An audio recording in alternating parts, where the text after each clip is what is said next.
কয়টা গরু নিয়ে এসেছেন? 24টা গরু নিয়ে আসছে, একটাও না। জি না। কেমন প্রাইস? ক্রেতাটা কয় তাতে আমার 20,000 করে লস হয় প্রত্যেক গরুতে। আর আমার বড় গরুতে আমার আমার এই সব দেশি গরু। হ্যাঁ, কুষ্টিয়া। অনেক অনেক ক্রেতারা কিন্তু বলতেছে যে আপনারা আসলে সিন্ডিকেট করছেন, এমনটা কিন্তু জানিয়েছেন। আসলে এটা কতটুকু সত্যি? আমরা সিন্ডিকেট করিনি। দাম বেশি, খাবারের দাম কথা বলার কথা বলো না।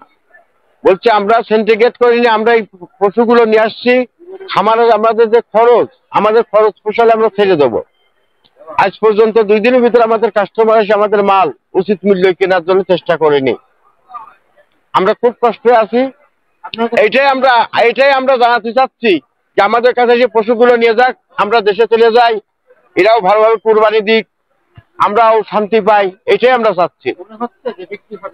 আশা করতেছি কি হবে তা আমি বলতে পারি না। এখন পর্যন্ত গরু প্রতি আমার 20,000 করে লস। আর এই গরুতে আমার 3 লক্ষ টাকা লসের দাম হচ্ছে বড় গরুগুলো। জি, 24টা না, বিক্রি হয়নি।